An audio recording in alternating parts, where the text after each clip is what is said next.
Imagine you're the child of two loving parents and you grow up in a relatively healthy environment, right? Your parents love you, they're rich, they're super famous. You're allowed creative expression, you're allowed to just grow into your own human being. Your parents are very supportive in any and every venture that you go into. And you are the coolest family in the world. And you're very grateful for this. You recognize this and you're very grateful for it. Now, imagine one day you bring home your best friend, right?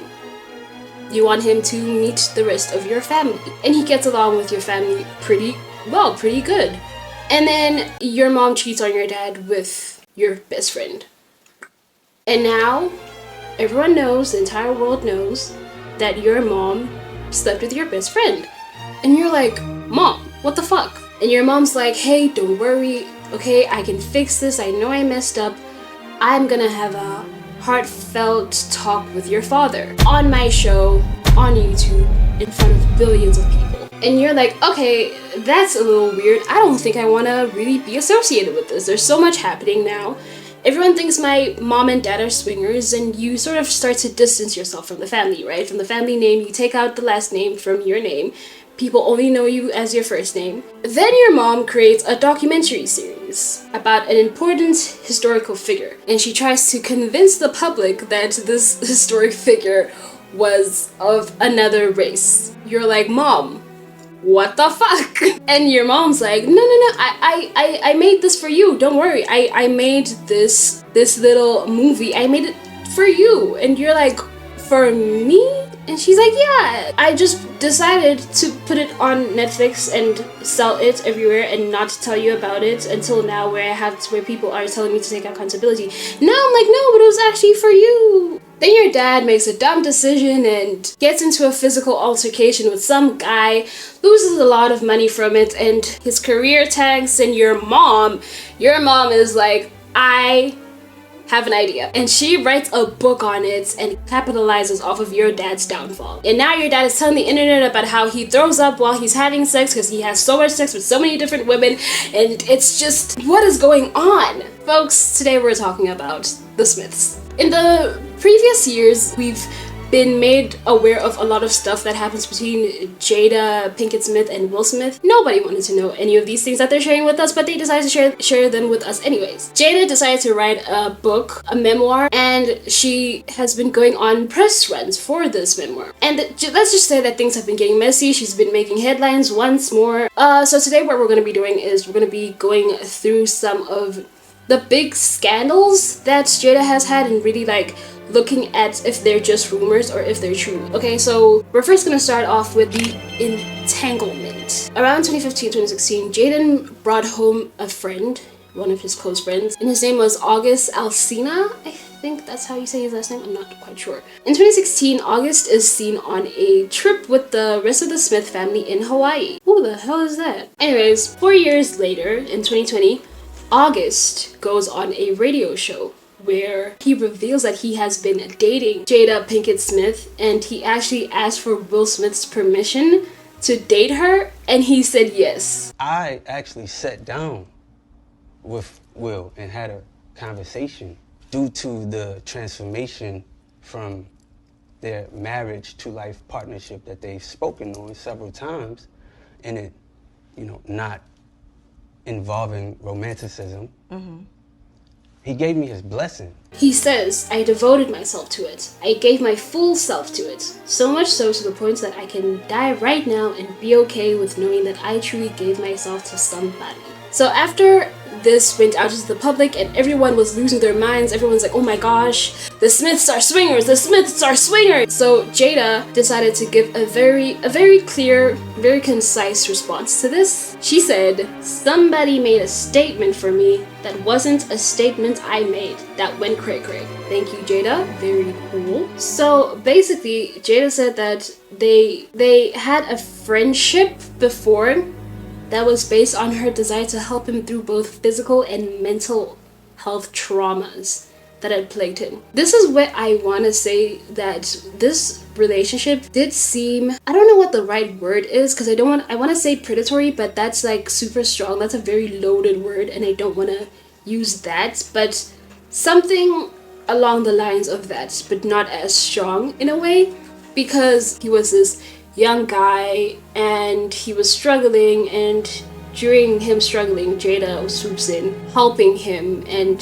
they end up, I don't know, I don't know, man, but that's just my opinion. I do think it was a little weird, but I digress. She refers to getting with August as healing him. Like, imagine you're with your partner and you're like, babe, I didn't know that you were dating Jessica. And he's like, no, babe, no, you've got it wrong. I didn't date Jessica. I healed her. It's like so fucking weird. You'd be like, okay, what the fuck? Period, queen. So after this, the Red Table Talk show was happened. People were saying that Jada forced Will to come on the show as if he's not a grown adult man. Jada on the Jay Shetty podcast. It was awkward, the camera died. So Jada says that both her and Will decided to do the show, but when it came down to the day of the show, Will got anxiety. I was going to go to the Red Table by myself to talk about the entanglement. But Will decided he wanted to come with me. And we were going to then tell the world, hey, we haven't been together. And this happened during that time. Well, when we got to the table, Will wasn't ready. And people were mad. People were calling Jada a narcissist. I don't know how user123 on Twitter has credentials all of a sudden to be diagnosing people like that. I don't like just straight up saying someone's a narcissist. I don't have the license to be doing that. And I'm pretty sure that neither do half of y'all who were calling her a narcissist, more than half of y'all who were calling her a narcissist. Will Smith, he didn't seem to be as angry as people were for him. You know, the people who don't know these two people personally.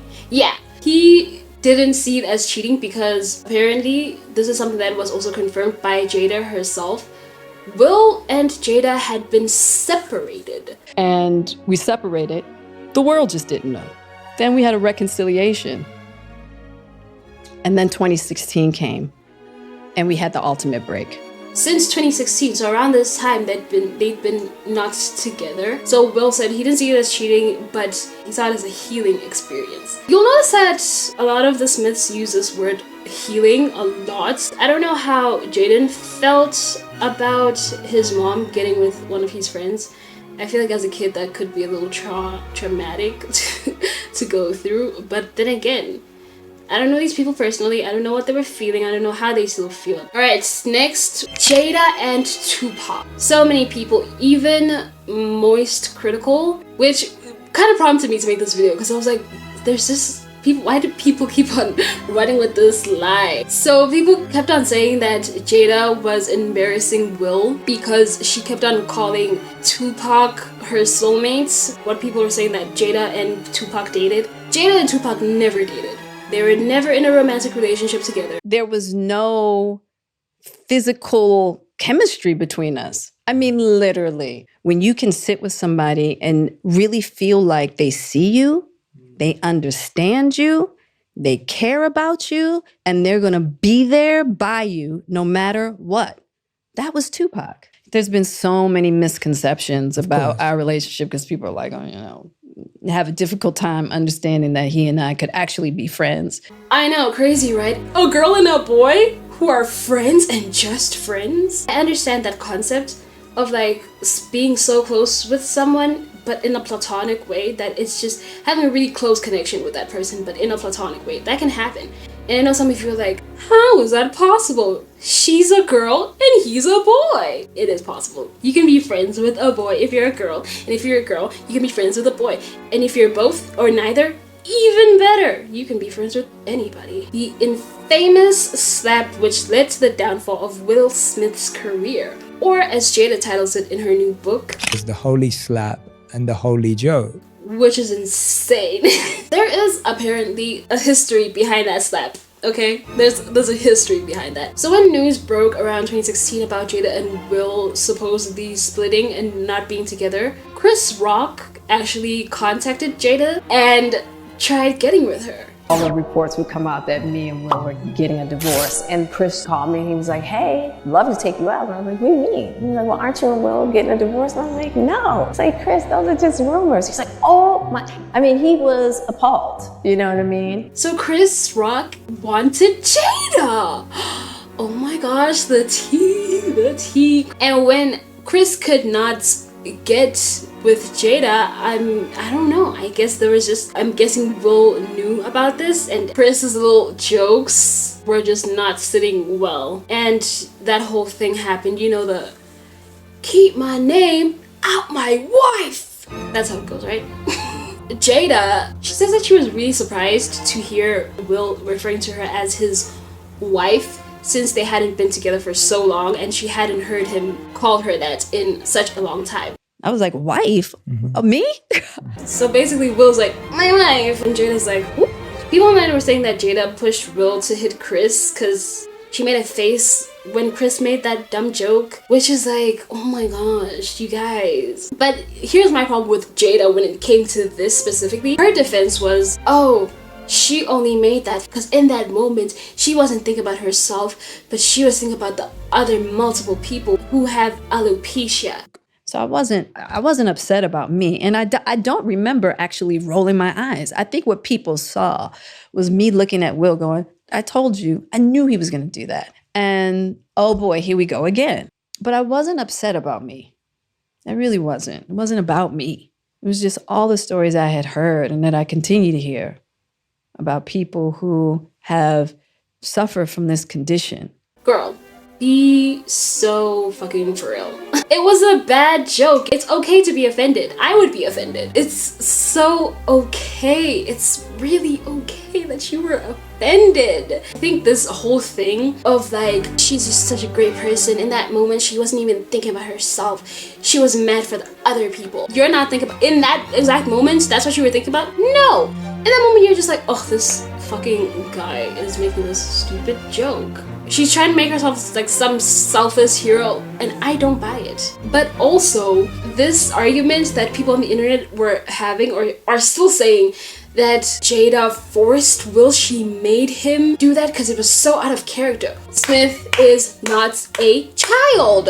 He's a grown man. He made the active choice to go and hit Chris Rock. That was his choice. Y'all are acting like Jada was behind him with a fucking gun up to his head being like, oh, if you don't go up. Like, no. It's really interesting seeing how men are really like mollycoddled. I don't know if that's the right word. But they're like so babied in situations like this. Take for example, Jada and Will and Khloe Kardashian and Tristan, whatever his last name is. Both are somewhat similar situations, right? Who the hell is this man? But it's switched. The roles are switched. The genders are switched in this situation. However, who are the people who are getting clowned on?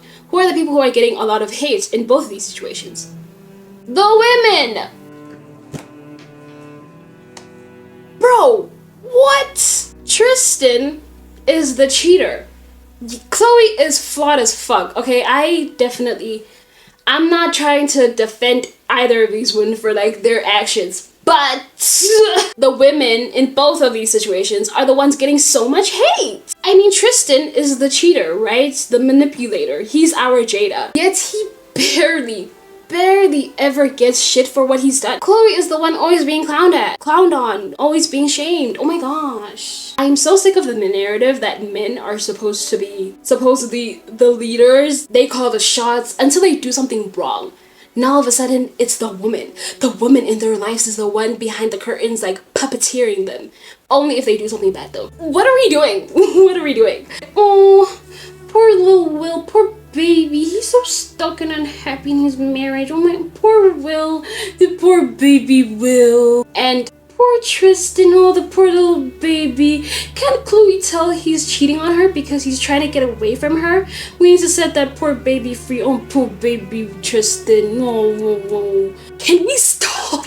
This is not in any way to say that these women are exempt from criticism, but I think that we should hold both parties accountable according, obviously, to their actions equally. Tristan, he's as bad as Jada. All these people are somewhat responsible for what's happening. Can we hold them accountable? Can we stop babying these men? So in the interview with Jay Shetty, Jada speaks about each of her kids and what she's learned from them. And I wonder, what is it that you think you've learned from Trey, that you've been taught by Jaden, and that you've been taught by Willow in your journey with them all? Who the hell is Trey? Trey, he has such an enormous heart. He'll walk in the kitchen and go, Mom, look at me. What do you think I'm feeling today? There's another one? Anyways, I honestly wish that the lesson that she could have taken from her kids was private life is a better life. Because those kids, we don't know their business.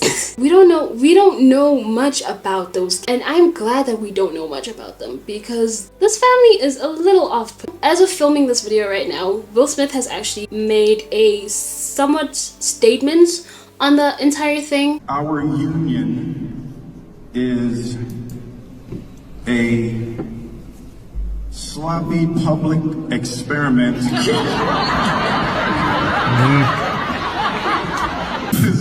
It is in unconditional love. It seems like they're back together. My final thoughts on this entire situation is that Will and Jada are very flawed human beings. Like the rest of us. And what they have going on, it really seems to be working out for them, so who the fuck cares? But I understand that they've made it our business, so a lot of us, excluding me, but a lot of people, a lot of y'all really want to know what's happening now because now you know and you just want more and it's entertaining in some way. I really do feel like in the beginning of the Jay Shetty interview, she talks about side attempts, which she also talks about in the beginning of her memoir. That was such a crucial moment because it's really humanized her. It was good that it was put in the beginning. I don't know if that was on purpose or not. She is very layered, I will say. I don't know. There's just so many moments where I was watching this interview where I was just like, nah. Sometimes I would be like, she has this weird way of taking accountability, but in a way that makes you feel bad, if that makes sense. There's probably more crazy shit like in her memoir, but I'm not gonna read that. Okay, that is a challenge that I am actually leaving up to Uncarly. Uncarly, if you're seeing this, that is your cross to bear. You can read that. I genuinely like Jay Shetty podcasts. This one was kind of weird. It was like he was just like kissing up to her. It was a weird vibe in there, man. But maybe that's just because they're close. Telling us all your business and becoming the most hated woman in 2023 was all worth it, right, Jada? Right? But that's really it. So if I got anything wrong in this video, it wasn't a mistake. I'm just healing. Thank you so much for watching. I will see you in the next one. Bye!